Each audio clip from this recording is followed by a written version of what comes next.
Mom, if we don't help him, he's going to die. If stories of courage, healing, and second chances speak to your heart, please subscribe and stay with us until the very last chapter of this journey.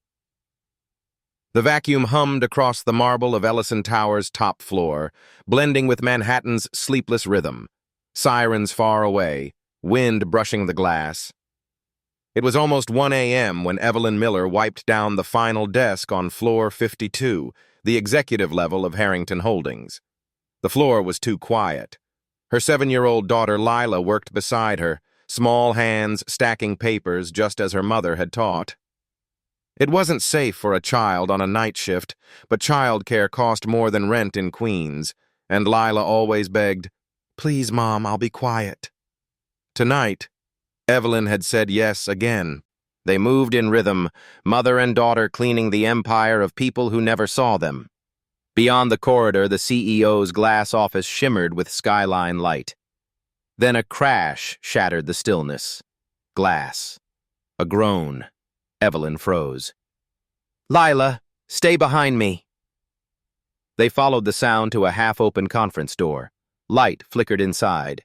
Evelyn pushed it slightly and saw what no one should see. A man in a white shirt on the floor, blood pooling under him. 2 shadows stood over him. One held a metal bar. "Finish it," one hissed. "Make sure he doesn't get up again." Lila's hand clamped over her mouth. Evelyn's eyes caught the fallen man's face, Cole Harrington, the CEO whose photo hung in the lobby. The attackers turned. "Did you hear that?" Evelyn yanked Lila's wrist, running for the supply closet. She shut them in as footsteps echoed closer. Darkness, bleach, breath. Evelyn pressed a palm over her daughter's lips, feeling her tiny chest race. The flashlight beam outside paused on the handle. "Thought I saw movement," one said. The light lingered, then slid away. Only when the elevator chimed down the hall did Evelyn dare breathe. Lila slipped from her grasp before she could stop her. The door creaked open. "Lila," Evelyn hissed, but the child was already kneeling beside the man. "Mom, he's alive." Evelyn's heart thudded. She knelt, tore open her cleaning pouch, and pressed gauze to the wound. "Sir, can you hear me?" His eyes fluttered open, gray, clouded. "Don't. Call the police," he rasped. "They're watching. Everyone." "Who?" Evelyn asked. He tried to speak again, then went limp. The elevator dinged. Footsteps again, closer this time. "Help me," Evelyn whispered. Together, they dragged the heavy body down the corridor, blood streaking the pristine floor. At the end of the hall, she forced open a metal door marked "Maintenance Access Only." Cold air hit them. They ducked inside. The hum of pipes drowned their breathing. Cole's pulse trembled beneath her fingers. "You work here?" he murmured. "Yes," she whispered. "But tonight, we're cleaning more than floors." She tore her sleeve into strips, wrapped his ribs tight, and pressed until the bleeding slowed. Above, the footsteps stopped, then drifted away. Lila's whisper broke the silence. "Mom, what if they come back?" "Then we move first." She switched off her flashlight. The corridor's faint emergency glow guided her to a side hatch, one she'd used for years hauling supplies unseen. Tonight it was their escape. "Crawl, sweetheart. Hands on the wall," she said. They slipped through the duct. Metal groaned beneath their weight. Cole's breathing was ragged. Every sound felt too loud. Halfway through, he whispered, "You shouldn't have stayed." Evelyn kept crawling. "If I hadn't, you'd be dead." He gave a weak laugh that turned into a cough. "Then maybe I owe you." "No," she said. "Just owe her." Lila looked back and smiled, nervous, luminous in the dark.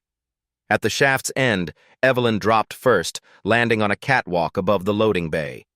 Rain beat the glass roof. Somewhere below, men's voices argued. Security, but not the kind she trusted. She guided them down a service ladder to the dock. The night air was sharp with gasoline and storm. She scanned for movement. None. A delivery truck sat by the exit ramp. Engine still warm. She tested the door. Unlocked. "Inside," she whispered. They climbed in, huddled behind stacks of boxes. Evelyn turned the key. The truck coughed alive. "Mom," Lila whispered, "are we stealing?" Evelyn gave a thin smile. "Borrowing with good intentions." Headlights off, she rolled into the rain. The city blurred into streaks of light and reflection. "Where are we going?" Cole asked faintly. "Somewhere that doesn't ask questions." The truck turned down narrow streets toward the river. Behind them, a dark SUV swung around the corner, its headlights slicing through the downpour. "They saw us," Cole warned. Evelyn tightened her grip. "Then they'll see how fast a janitor can drive." The chase ripped through Lower Manhattan. Alleys, scaffolds, sparks from scraping mirrors. Evelyn's world shrank to the wheel, the rain, her daughter's soft gasp. The SUV gained ground, its grille flashing silver. She swerved beneath an old overpass, tires shrieking. The SUV clipped a bollard and spun. She didn't wait to see if it recovered. The truck roared into a salt storage yard by the river, a cavernous shelter of pale dunes under a tin roof. Evelyn killed the engine. Silence rushed in, thick with salt. "We stay quiet," she whispered. Lila pressed against her. "It smells like snow." "Good," Evelyn said. "Snow hides tracks." They crouched behind a dune as headlights crawled outside the yard. The SUV idled, searching. After a long moment, it rolled past. Only then did Evelyn let herself breathe. Cole tried to sit, grimaced. She pressed a hand to his shoulder. "Don't move. You've lost too much blood." He looked at her, the words rough but clear. "Why risk everything?" Evelyn met his gaze. "Because she saw you first." The storm softened to a whisper. For the first time that night, the city felt still. Above them, dawn flickered pale behind clouds. They had survived the first night, but the hunt, Evelyn knew, was just beginning. And somewhere inside that tower, men in tailored suits were already rewriting the story of what had happened on floor 52. The storm hadn't eased when dawn smeared across the East River. Evelyn's hands still trembled as she tied the last strip of cloth around Cole Harrington's ribs. The smell of salt and blood clung to her sleeves. Cole's face was pale, his voice barely a breath. "You're not... security," he said. "No," Evelyn replied, checking his pulse. "Just the one who found you first." He tried to rise but winced, clutching his side. "They'll come back." "I know," she said, "which means we move now." Lila stirred beside them, curled in an old blanket from the truck. "Mom, is he going to die?" "Not if we keep going." Evelyn brushed the child's cheek. "Pack your things. Quietly." The box truck rattled back to life. Gray light cut through the windshield as they drove into the waking city, past shuttered cafes and delivery vans, through puddles that caught the skyline upside down. Cole's reflection looked ghostly in the window. "Why are you helping me?" Evelyn hesitated. "Because someone has to." He studied her, then the girl. "She's your daughter?" "Everything I have," Evelyn said. Lila peered at him, curious. "Were you fighting bad guys?" He smiled faintly. "Something like that." They drove in silence for blocks until Evelyn turned into an alley behind a row of low-rent buildings in the Lower East Side. The smell of damp brick filled the air. She parked behind a boarded-up laundromat, cut the engine, and led them through a rusted door. Inside, fluorescent light buzzed above a narrow room lined with shelves, her cleaning closet, her storage for supplies, and sometimes, when rent was late, their refuge. Cole looked around. "You live here?" "Sometimes," she said. "When life forgets to pay me on time." He tried to stand, his legs buckled.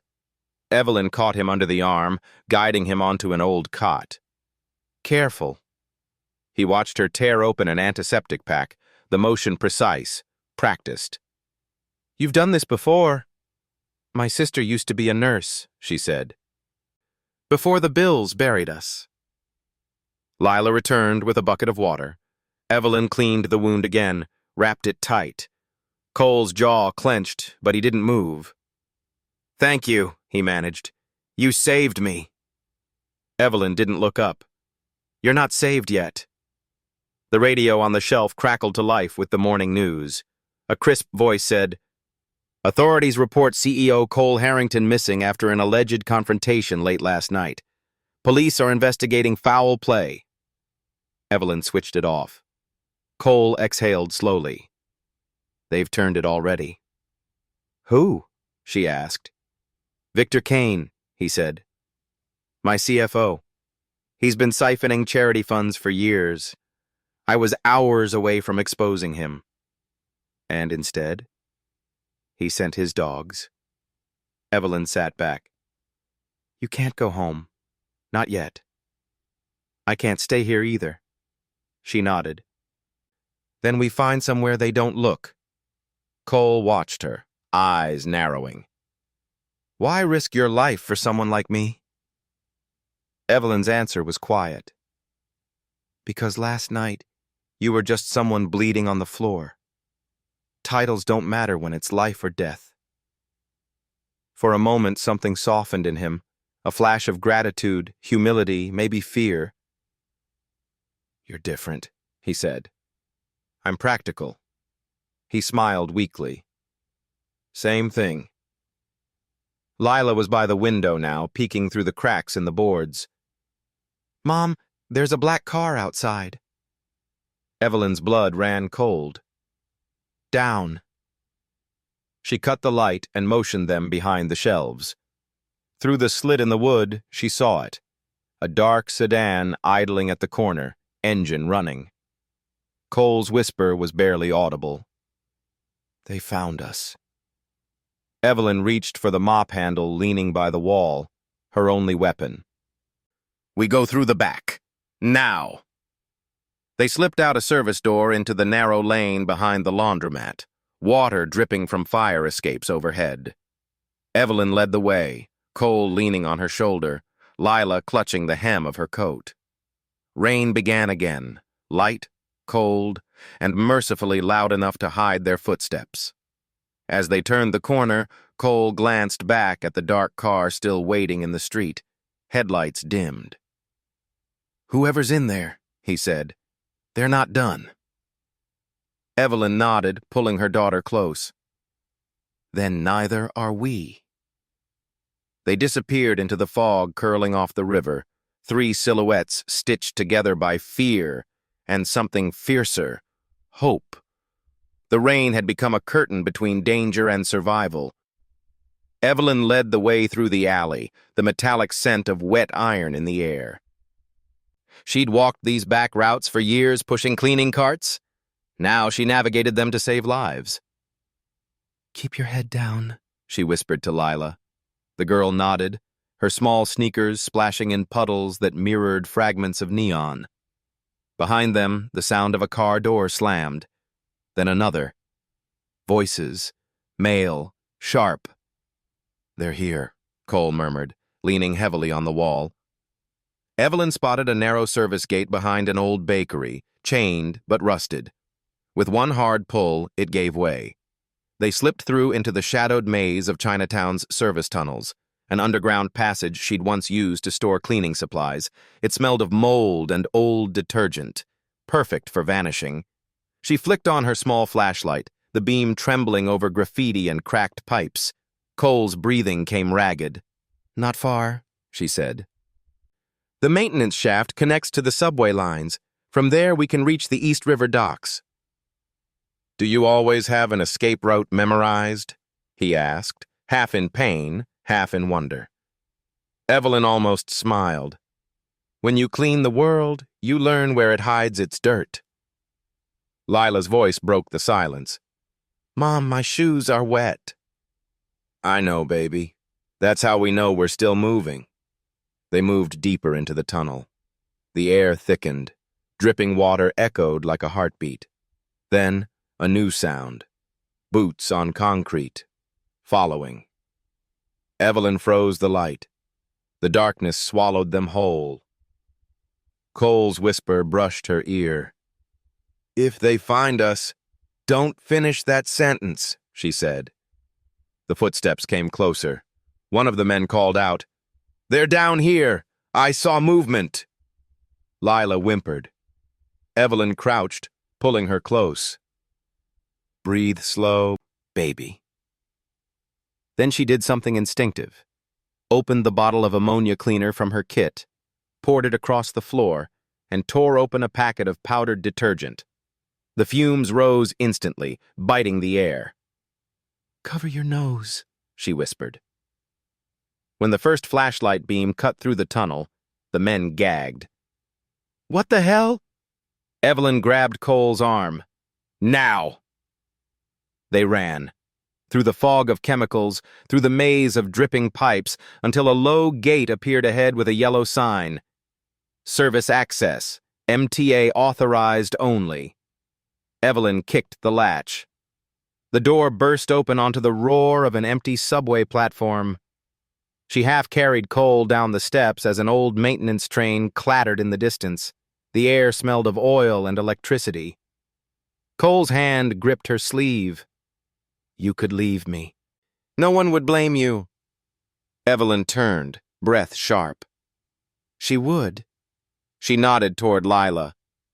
And I don't raise my daughter to walk past someone dying. He said nothing. But something shifted in his eyes. Respect. Maybe something heavier. They waited until the maintenance train screamed past, wind tearing at their clothes. Then Evelyn spotted a small access tunnel beside the track. This way. The three of them crawled through, emerging into a dim corridor that ended in a heavy metal grate. Beyond it shimmered faint daylight, the kind that belonged to the river. She pushed the grate open with her shoulder, muscles trembling. They climbed out onto a narrow embankment under the Williamsburg Bridge, the East River gray and restless beside them. Lila gasped. We made it? For now, Evelyn said. Cole sank to his knees, drenched and shaking. You saved us again. Evelyn knelt beside him, checking the bandage.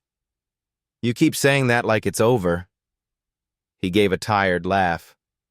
You plan every exit like you've done this before. Not this exactly, she said. But life doesn't give janitors an easy route. You learn to find doors where no one else looks. The river wind whipped at them, cold and clean. Across the water, dawn began to spread over Brooklyn's skyline. For the first time since the nightmare started, Lila smiled. It's pretty, Mom. Evelyn looked at her daughter, the reflection of gray clouds in her eyes, the stubborn hope, and nodded. Yeah, it is. Cole followed her gaze. She's brave. She's 7, Evelyn said softly. She shouldn't have to be. For a long moment, they just watched the city waking up, sirens far away, the hum of morning trucks above them. Then Evelyn spoke, her voice steady again. We can't stay here. Once they realize you're alive, they'll flood the city. We need a new hiding place. Cole met her eyes. Where? She thought for a beat. Somewhere they'd never look for a CEO. He frowned. And where's that? Evelyn lifted her gaze toward the stretch of warehouses lining the waterfront. In the places no one cleans anymore. She stood, pulling Lila close. The wind carried her final words like a vow. Come on. The world's dirty enough without us giving up. They started walking, 3 unlikely shadows beneath the bridge, moving toward the unknown, carrying with them a fragile alliance born out of blood, fear, and quiet defiance. And behind them, hidden in the storm drains, the scent of ammonia still burned, a trail only the desperate would dare to follow. The city was awake now, impatient and unkind. Wall Street shimmered a few blocks away, steel, glass, and men in suits who'd never looked down long enough to see a janitor or a child running for her life. Evelyn knew those streets by scent, disinfectant, burnt coffee, and the quiet arrogance of money. The 3 of them slipped through a narrow alley where steam curled up from the grates. Cole's shirt was stiff with dried blood. His skin had gone pale under the grime. Lila tugged at her mother's sleeve. He's cold, Mom. I know, Evelyn said softly. Hold his hand. Keep him talking. Why? So he remembers he's still here. Lila obeyed, her tiny fingers wrapping around Cole's trembling hand. You're gonna be okay, she said simply. Cole gave a faint smile. You sound sure. Mom says words can keep people alive. Evelyn looked back at them, a flicker of pride in her tired eyes. And she's right. They reached a dead-end wall tagged with graffiti. Behind it, Evelyn knew, was a delivery entrance to an old parking structure. She tapped twice on the loose panel and slid it aside, a shortcut she'd used during night shifts when elevators were locked. Quickly, she whispered. Inside, the air was cool and damp. Rusted pipes lined the ceiling. The hum of the city softened to a low heartbeat. Evelyn eased Cole onto an overturned crate, then rummaged through her cleaning bag for supplies. She pulled out alcohol wipes, a roll of gauze, and an old thermos. Drink this. It's just tea. He obeyed, wincing with every breath. You should have left me.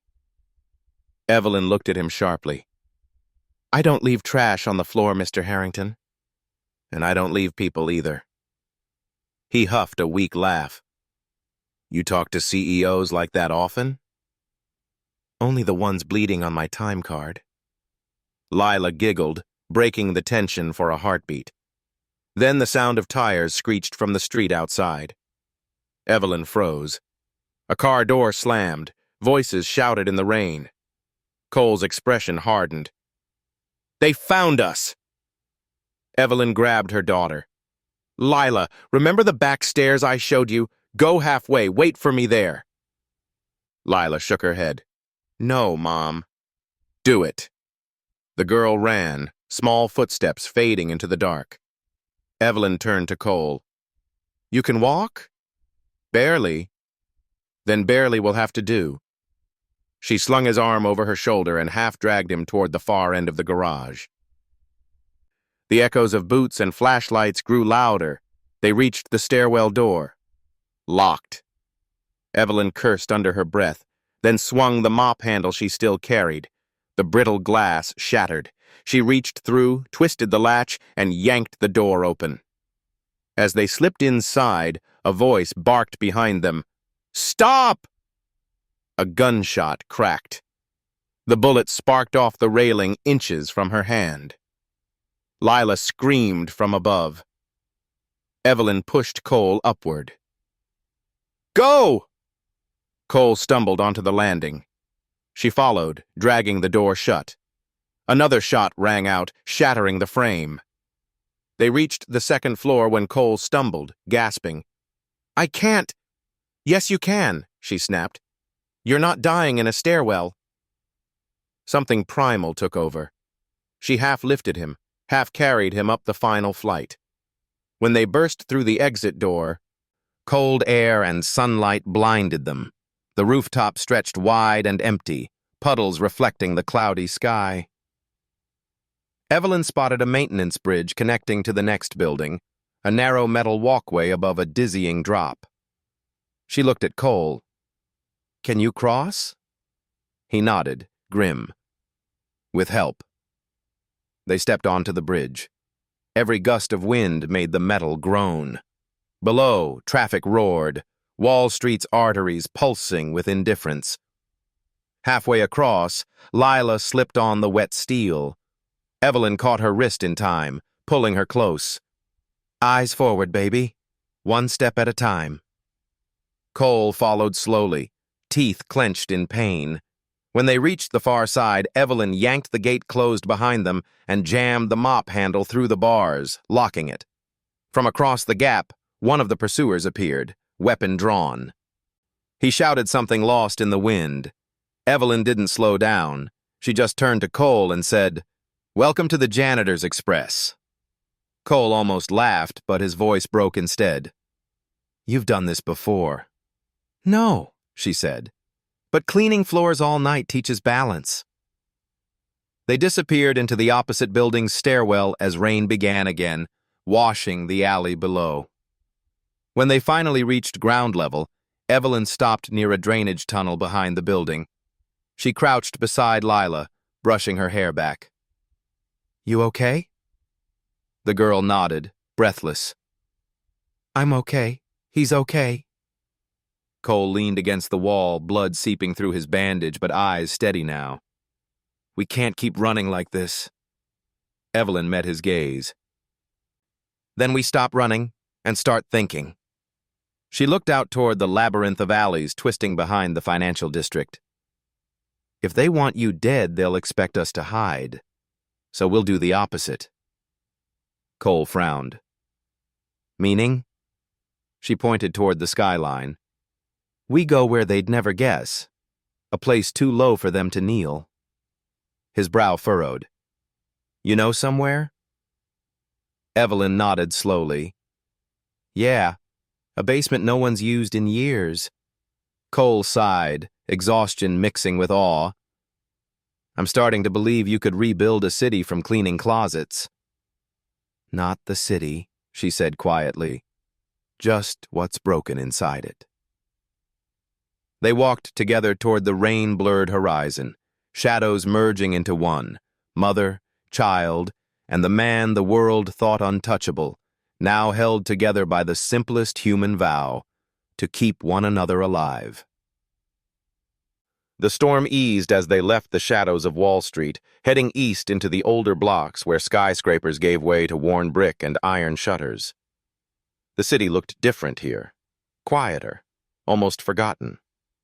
Evelyn led them down a narrow service road between two tenements. The rain dripped from rusted fire escapes like tears. She stopped before a heavy steel door marked "No Entry Storage." Lila frowned. "Mom, this is just a basement." "Exactly," Evelyn said, prying open the padlock with a wrench from her kit. The door groaned, releasing a smell of dust and old soap. Inside was a cramped space lined with forgotten janitorial supplies, mops, broken chairs, crates of unused bleach. To most people it was junk. To Evelyn, it was safety. "This used to be my first storage room," she explained, "before the company upgraded and threw half of us out." Cole leaned against the wall, his breathing rough. "You never left?" "Couldn't afford to," she said. "So I kept the key." Lila found an old lamp on the shelf and grinned when it flickered to life. "It still works." Evelyn smiled faintly. "Miracles don't always need prayer, just batteries." She eased Cole onto a pile of blankets. The flickering light cut across his face, exhausted, but alive. Evelyn cleaned the wound again, now using what little first aid she had left. "You've done this before," he murmured. "Not on CEOs," she replied. "You people usually come with private doctors." He laughed softly, then winced. "Guess I left mine in the boardroom." Evelyn didn't answer. She wrapped the last layer of gauze, then checked his temperature with the back of her hand. Fever. Cole noticed her frown. What's wrong? You're infected. We need antibiotics. I'll be fine, he said. You won't, she countered. But you will if you rest and stop pretending pain makes you strong. He looked at her, truly looked. You talk to everyone like that? Only the ones who don't listen, she said. For the first time since the night began, silence felt safe. Lila sat cross-legged on the floor, drawing on a scrap of cardboard with a broken crayon she'd found. Cole watched her. What are you drawing? Our house, Lila said, when we're not hiding anymore. He smiled. Can I see? She turned the cardboard toward him. It was a small apartment, bright yellow with 3 stick figures holding hands. One tall, one medium, one tiny. Beneath them, she'd written, Home on 12th Street. Evelyn saw it and froze. Where did you get that address, sweetheart? Lila shrugged. You always say when we save enough, we'll move to 12th Street. It sounds happy.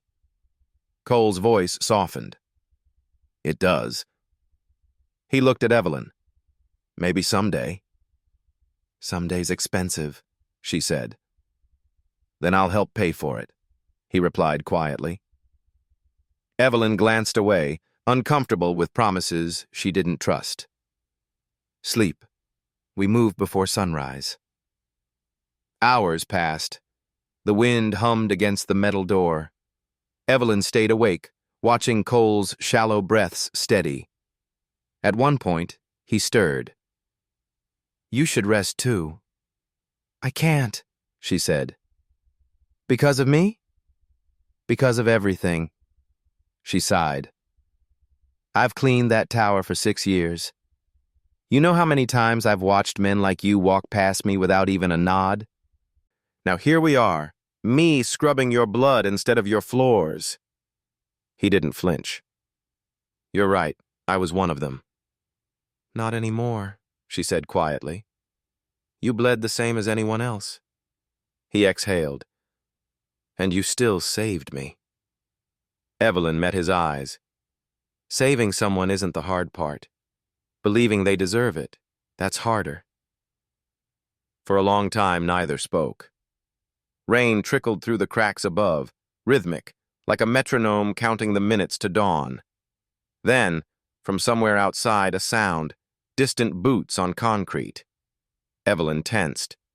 Cole reached for the mop handle beside him. She whispered, Stay quiet. Through a slit in the door, she saw flashlights sweep the alley. 2 men, black coats, scanning the ground. Check the drains, one said. He's hurt. He can't be far. Lila's hand clutched her mother's sleeve. Evelyn mouthed, Don't move. The beam lingered on the steel door. One man stepped closer, rattled the handle. Locked. He shrugged and walked on. When their footsteps faded, Evelyn let out the breath she'd been holding. Cole looked at her. That was close. She nodded. Too close. We move again tonight. Where to? Somewhere with a priest and a lock that still works, she said. There's a church near the river. Father Paul, he won't ask questions. Cole studied her face, realizing the truth behind her calm. She wasn't fearless. She was exhausted, and still standing anyway. He said softly, You saved my life twice now. Evelyn looked at him. Let's hope I don't need to make it 3. Lila yawned, leaning against her mother's arm. Can we go home soon? Evelyn kissed her forehead. We will, baby. One day. The girl smiled sleepily. On 12th Street. Evelyn's gaze drifted to Cole, who nodded. On 12th Street, he repeated, as if making a vow neither of them yet understood. Outside, dawn cracked pale over the city. For now, they had survived another night. But the hunt, like the storm, had only paused, never ended. The city didn't sleep. It hunted. By the time the first sunlight hit the Hudson, news alerts had flooded every screen. Harrington CEO missing. Police suspect foul play. A photo of Cole, grainy and bloodied, spread across the morning feeds. Below it, a second headline. Wanted for kidnapping, janitor Evelyn Miller. Evelyn saw it through the cracked TV in a bodega window as they slipped through a side street. Her jaw tightened. They turned it around, fast. Cole stared at the screen, hollow. They framed you to cover the hit. Then we disappear before the story becomes truth, she said. Lila tugged her sleeve. Mom, what's wanted mean? It means we have to be smarter than them, Evelyn said, and quieter. They ducked into the subway tunnels again, where the air smelled of metal and damp dust. The echo of their footsteps chased them like ghosts. Cole moved slower now. Fever blurred his balance. Evelyn supported him without hesitation. You're burning up. I can make it. No, you can't, she said. But we'll make it anyway. They reached a maintenance alcove where pipes ran like veins through the wall. Evelyn signaled Lila to hide behind the crates. Then she pressed a cool cloth to Cole's forehead. Rest here, she whispered. I'll find antibiotics. Cole grabbed her wrist weakly. You can't go out there alone. Evelyn met his eyes. You don't have a choice. She handed Lila her necklace, a small silver key. If I'm not back in an hour, you find Father Paul's church. Show him this. Lila's eyes welled. You'll come back. I always do. Evelyn squeezed her hand, then slipped into the tunnel's dark arteries. Above ground, the city was crawling. Police cruisers at every intersection, corporate security vans, even news drones buzzing like insects overhead. Evelyn moved like shadow, hood up, face down, blending into the rhythm of morning commuters. Inside a corner pharmacy, she waited for the clerk to turn his back, then quietly swept a box of antibiotics and gauze into her tote. She left a 20 on the counter. Old habits, old decency. As she stepped outside, a voice cut through the static rain. Evelyn Miller? She froze. Two men in plain clothes approached from across the street. Not police, too focused, too clean. Kane's men. She turned and ran. The chase tore through narrow lanes and open markets. The city's pulse matched her heartbeat. Faster, louder, desperate. She darted into a parking garage, weaving between pillars, the echo of boots closing in. One of the men shouted, "She's alone! Don't lose her!" At the far end, she found a maintenance ladder leading down to the sewer grates. Without thinking, she slid down, landing hard in the wet dark below. The tunnel stank of rust and rainwater. She ran until her lungs screamed. When she finally climbed up another grate, she was behind the church on East Houston, the old brick sanctuary where Father Paul kept the doors open at night. She slipped inside, soaked and trembling. The priest looked up from sweeping the aisle. "Evelyn?" She caught her breath. "I need sanctuary." He didn't ask why. "You always do," he said softly. When she returned to the tunnels 2 hours later, her bag clutched tight with medicine, she found the crate overturned. Her stomach dropped. "Lila?" A whisper echoed from the shadows. "Mom!" Lila ran into her arms, crying. "They came, Mom. They were looking for you." Evelyn's gaze shot to the far wall. Cole lay half-hidden under the pipes, pale but conscious. "They didn't find me," he rasped. "I moved us. You taught me how." Evelyn knelt, relief flooding her. "You shouldn't have moved." "I couldn't let them take her," he said. Evelyn pressed the antibiotics into his hand. "Then take this, and don't argue." He swallowed the pills, trembling. You went out there for me. You'd have done the same, she said. Cole looked at her, something unspoken forming behind his exhaustion. I wouldn't have, before last night. I didn't know how. She met his eyes. Then learn now. Above them, the thunder rolled again, distant, warning. Lila sniffled. Mom, will they find us again? Yes, Evelyn said honestly. But next time we'll be ready. Cole leaned back against the pipe, eyes half closed. You talk like someone who's been hunted before. Evelyn's voice softened. When you're poor, you learn to outrun things bigger than you. Bills, fear, sometimes people. He looked at her for a long time. I think you were built to lead armies. She almost smiled. I just clean messes. This one's bigger than most. The thunder grew louder. Evelyn stood, scanning the tunnel. They'll search again tonight. We move when the rain starts. It covers sound. Cole watched her silhouette against the dim light. Where to this time? Evelyn turned toward him, eyes steady. To the bridge. And then the truth. Outside, the storm began to fall again, soft at first, then furious, washing the city in gray. Somewhere above, Victor Kane watched the same rain from his glass office and smiled, thinking his problems were buried. He didn't know the janitor he'd framed was already climbing back toward his tower, with the man he'd tried to kill. The storm returned that night like an unfinished sentence.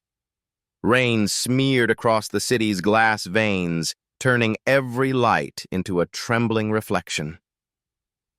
Evelyn waited until the thunder swallowed the sound of their footsteps. Then, she led Cole and Lila up through the maintenance tunnel to the surface. Stay close, she whispered. They emerged under the Williamsburg Bridge, where the wind tore through rusted beams. The East River roared beneath them like a warning. Cole moved slowly, pain still in every step. Evelyn steadied him with one arm while holding Lila's hand with the other. Where are we going? Lila asked, her voice tiny against the rain. To someone who still believes in good, Evelyn said. Minutes later, the stained glass windows of St. Matthew's Church appeared through the mist, its bell tower cutting the dark like a promise. Father Paul was waiting at the door, coat soaked, eyes kind. You've brought company, he said, seeing Cole's condition. Someone who ran out of miracles, Evelyn replied. Inside, the church smelled of candle wax and wet wool. Father Paul guided them into a small office behind the altar. He handed Evelyn a towel, then turned to Cole. Sit, son. The pews won't judge. Cole obeyed, lowering himself onto the wooden bench. You're not surprised. The priest smiled faintly. Evelyn's been bringing the broken here for years. You're just the first one wearing cufflinks. Cole managed a weak laugh. Then I'm in good hands. While Evelyn disinfected his wound again, Father Paul poured tea. I saw the news, he said. They've painted you a villain, Evelyn. She didn't flinch. It's not the first time someone rich made a mess and blamed the one cleaning after him. Cole met her eyes, guilt dark in his gaze. I'll fix this, I swear. Swear less, act more, she said, tightening the bandage. For a moment, only the storm filled the silence.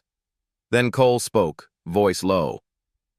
Victor Kane was stealing from the Harrington Foundation, money meant for children's hospitals, veterans' care, everything.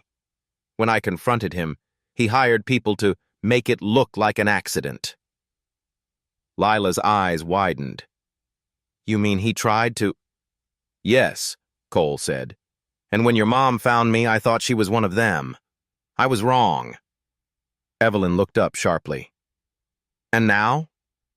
Now I know you're the only reason I'm alive. Father Paul sipped his tea. You plan to expose him? I have evidence, Cole said. Hidden in the company servers. But Kane controls the board and the security network. I need to get to my office physically to extract it. Evelyn frowned. That tower's crawling with guards. Then I need help from someone who knows how to get in without being seen. Their eyes met. She realized what he meant. You want me to clean your way in, she said flatly. I want you to show me the shortcuts you've survived by, Cole replied. If I don't stop him, he'll destroy more than just me. Evelyn crossed her arms. And what happens when they catch us? You'll make another speech and I'll go to prison? No, Cole said firmly. If we fail together. The conviction in his voice caught her off guard. Lila looked between them. Mom, he's telling the truth. Evelyn knelt beside her daughter. Sweetheart, the truth doesn't always keep people safe. But it makes them free, Lila said softly. That silenced the room. Father Paul smiled sadly. Out of the mouths of children, he turned to Cole. If you must do this, you'll need proof that outlives both of you. Cole nodded. I'll broadcast it live. Evelyn sighed.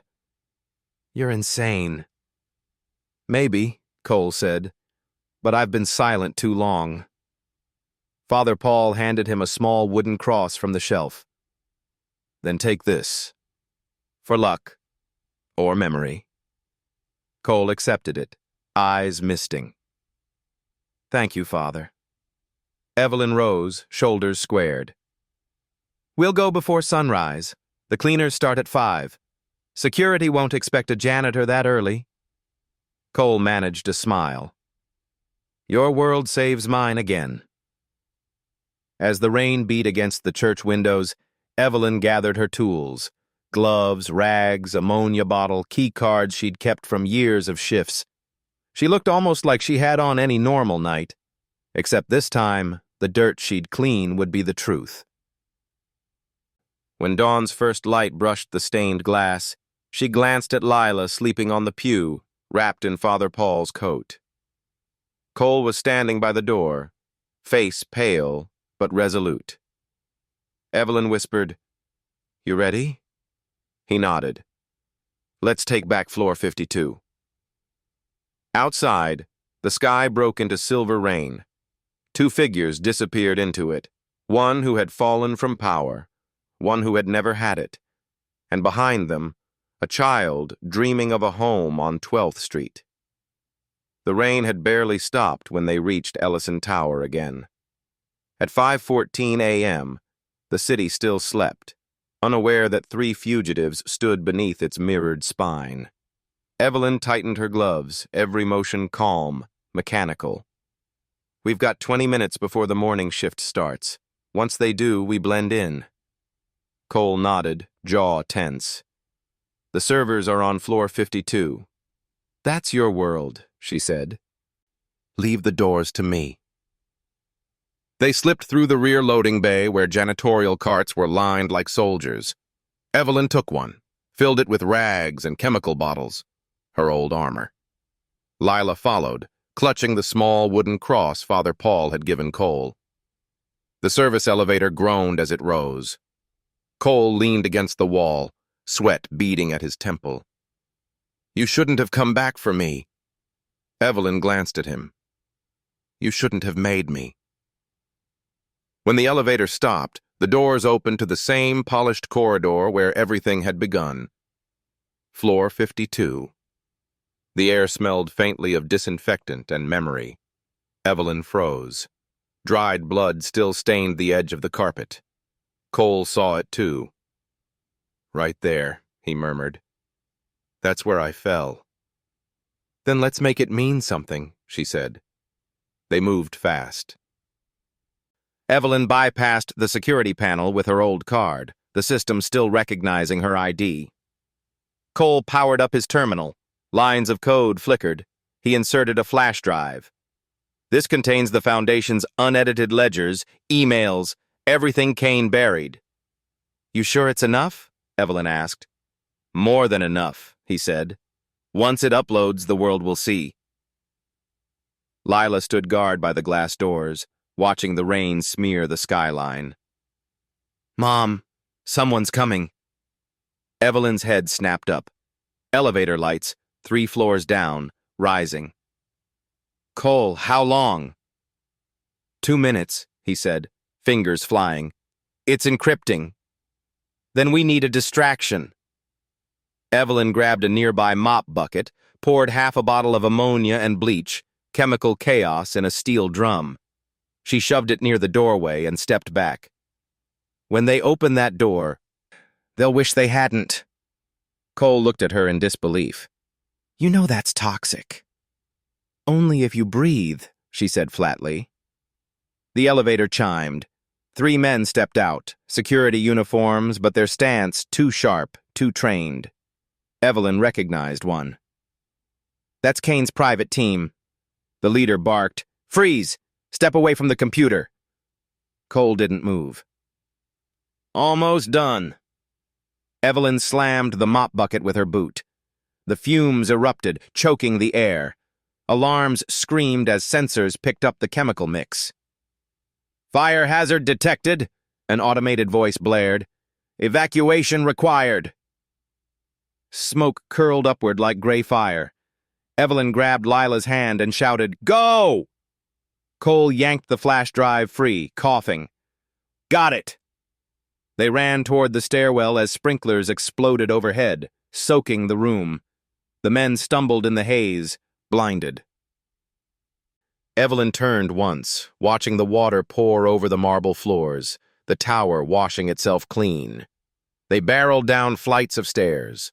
Cole's wound reopened, leaving a trail of red on the railing. Lila clutched the flash drive against her chest. By the time they reached the lobby, the building was chaos, alarms blaring, employees flooding in confusion. Outside, news crews already gathered, drawn by the smoke spiraling from the upper floors. Evelyn pushed through the glass doors into the pale dawn. Rain and sprinkler water mixed into one relentless downpour. Cole collapsed to his knees, gasping. Evelyn crouched beside him. You okay? He nodded weakly. It's done. I sent a backup through the emergency channel to the media network. Evelyn blinked. You just leaked your entire company. My company's been dead for years, he said. Now it gets to live again. Lila tugged at his sleeve. Look! Across the street, giant digital billboards flickered, financial news feeds hijacked by a single stream. Cole's voice echoed from the tower's speakers, recorded moments earlier. This company was built on trust, and that trust was stolen. The woman they call a criminal saved my life, and now she's saving yours. Crowds began to gather, umbrellas blooming like dark flowers. Cameras turned. Cole rose slowly, leaning on Evelyn for support. They'll know the truth now. She stared at him. And what happens to us? He met her eyes. We find a way to make the truth bigger than the punishment. At that moment, the tower's main doors burst open. Victor Kane stepped out, flanked by police. His voice boomed, There! Arrest them both! Reporters swarmed as officers moved forward. Evelyn lifted her hands, but before they could reach her, Cole stepped in front. She's innocent! He shouted. I have proof! Right there! He pointed at the giant screens still broadcasting his confession. The officers hesitated, radios crackling. The footage rolled on, financial documents, signatures, and Kane's own voice in a leaked audio file. The crowd gasped. Cameras flashed. Victor's face went white. That's doctored! Cole straightened, pain forgotten. No, Victor, it's justice. The first officer turned toward Kane. Sir, we'll need you to come with us. Gasps rippled through the onlookers. Evelyn held Lila tight. The child whispered, Mom, it's over? Evelyn looked at Cole, soaked, trembling, but standing. Almost, she said. Behind them, flames reflected off the tower's mirrored glass. Not real fire, but water and light playing tricks on the morning sun. Still, it looked like the city itself was burning away its lies. Cole turned to her. You should go before they sort the paperwork. I'm not running anymore, she said. He smiled, weary and proud. Then stand with me. They faced the flashing cameras together. One in a tailored shirt stained with blood, one in a janitor's uniform soaked with rain, and a little girl between them holding the truth in her hands. And above them, Ellison Tower glistened like it had been washed clean. The rain hadn't stopped. It only changed color, from silver to gold as the morning sun fought through it. By the time the police cuffed Victor Kane outside Ellison Tower, the world had already chosen its side. Reporters filled the plaza. Camera flashes turned the storm into glitter. Somewhere behind the cordon, a child's voice called softly, "Mom, are we safe now?" Evelyn didn't answer. She was staring at Cole Harrington, still standing, bloodied shirt clinging to him, eyes fixed on the horizon. An officer approached. "Mr. Harrington, the press is demanding a statement." Cole glanced at Evelyn. "Then let's give them one." They guided him toward a temporary podium set up under the building's awning. The microphones trembled in the wind. When he stepped forward, the crowd went silent. He began quietly, voice rough but clear. "Last night I almost died on the 52nd floor of my own company. This morning I'm alive because a janitor and her 7-year-old daughter refused to walk away."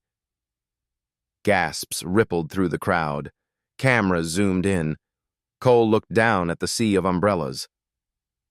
Victor Kane tried to erase the truth. He failed because compassion did what greed never could. It saw what power ignored. Behind him, Evelyn and Lila stood in their drenched uniforms. Cole turned slightly, motioning for them to join him. "Come here," he whispered. Evelyn hesitated. "Cole, this isn't my world." "It is now," he said. She stepped up, hand in her daughter's. The flashbulbs burst like fireworks. Cole faced the cameras again. "Her name is Evelyn Miller. The world called her a suspect. I call her my friend, and the reason Harrington Holdings still stands." Applause swelled, timid at first, then thunderous. Lila blinked, startled by the noise. Cole knelt beside her, the microphone low enough to catch his next words. "This little girl reminded me that integrity doesn't wear a suit. It wears courage and sometimes tiny sneakers." Laughter rippled through tears. Evelyn whispered, "You don't have to do this." He smiled. "Yes, I do. You saved my life. Now let me clean the rest." He turned back to the microphones. "The Harrington Foundation will be rebuilt under new management. Hers." Evelyn's eyes widened. "What?" He nodded. "You've already proved you know what needs fixing." Before she could protest, a reporter shouted, "Mr. Harrington, are you resigning?" Cole took a long breath. "No, I'm redefining. The title of CEO doesn't matter. The job is to serve. And if a janitor can teach me that, then I still have something left to learn." The plaza erupted in applause. In the corner of the stage, Father Paul appeared, raincoat dripping, giving a small nod of blessing. As police cars pulled away with Victor Kane inside, the crowd began chanting, not a corporate slogan, but something raw and human. "Clean the truth! Clean the truth!" Lila tugged at her mother's sleeve. "Mom, they're saying what you do." Evelyn knelt and hugged her. "Guess cleaning finally matters to them." Cole turned to the cameras for the last time. "To anyone watching, remember this. Kindness doesn't make you weak. It makes you impossible to corrupt." Then he stepped back, letting the microphones fall silent. Reporters swarmed, but he ignored them, walking down from the podium to where Evelyn stood. Rain streaked their faces, indistinguishable from tears. He extended his hand. "Evelyn Miller, would you help me rebuild what's been broken?" She hesitated only a second before shaking it. "As long as we do it right this time." Lila slipped between them, small hand gripping theirs both. "Then we can all clean together." The crowd laughed, cameras flashing again, but softer now, almost reverent. Above them, Ellison Tower's windows reflected three figures standing together, an image soon to be replayed across every news broadcast in America: the millionaire, the janitor, and the child who made them human again. The first quiet after a storm isn't silence. It's a softer kind of noise, the world remembering how to breathe. 1 year later, West 12th Street sounded like that. Bikes ticking past, a bus sighing at the corner, children laughing on their way to the library. A narrow brownstone sat beneath a tangle of ivy. On the door, a brass plaque read, "The Lila Foundation for Working Families' Dignity, Shelter, School." Inside, the lobby smelled of floor wax and coffee. Drawings climbed the wall, stick figures holding mops like flags, bridges stitched with names, a rabbit with a heroic cape. Volunteers moved with the calm of people who had something better than time: purpose. Evelyn Miller walked the hallway with a clipboard she barely needed. She still wore comfortable shoes and a plain sweater. The uniform had changed, not the woman. In the common room, she stopped to help a grandmother fill out a housing form, to tie a loose shoelace, to hand a shy teenager a scholarship letter. The light in her eyes had always been steady. Now it was warm. A small hand slipped into hers. "Mom," Lila said, "can we put the last star on the mural now?" Evelyn smiled. "You bet." They stepped into a bright space where a river of blue paint ran across one wall. Along its banks were hundreds of names written in careful block letters, kids whose parents cleaned, drove, cooked, mended. Above the river, empty sky waited. "Ready?" Evelyn asked. Lila took a sticker shaped like a gold star and raised it high. "For the ones who work when everyone sleeps," she said, then pressed it on. The room broke into applause, the soft kind that feels like a blanket. From the doorway, Cole Harrington watched, a small box under his arm. He looked different too. Success still fit him, but service did too. The sharp edges had been sanded by a year of listening. "You're late," Evelyn teased. "I brought a peace offering." Cole set the box on a table and eased off the lid. Inside lay a handful of small treasures: a chipped marble, a torn napkin with a galaxy of doodled stars, and a faded unicorn sticker clinging to cardboard. Lila gasped. "My courage box!" "Marcus found it when they rebuilt the executive floor," Cole said. "Locked in a drawer that survived the sprinklers. Figured it had more work to do." Lila lifted the marble to the light. Rainbows blinked along the wall. Cole watched her face like a man learning a language he wished he'd known sooner. A volunteer poked in. "Press is here for the 1-year update, Mr. Harrington." Evelyn raised an eyebrow. Cole shook his head. "Just Cole, and you'll do the talking." "I always do," she said, but the smile made it kind. They stepped into the courtyard where folding chairs formed a modest half-circle. Reporters waited beside neighbors, delivery drivers on their break, nurses between shifts. No podium, just a worn rug and a microphone that had already been fixed twice. Cole opened the event briefly. Numbers, yes, but human ones. 84 scholarships, 21 families rehoused, late-night classes full every Thursday, a hotline that answered fast and never asked how you could afford to call. He thanked the city inspectors who had learned to start meetings by asking a janitor what the problem really was. Then he handed the microphone to Evelyn. She looked at the faces, not donors or clients, just people. We didn't build this so anyone would say thank you, she began, voice low, steady. We built it because every kid deserves a place where someone writes their name on a wall and means it. She gestured to the mural. We're not here to fix people. We're here to fix rooms so people can fix themselves.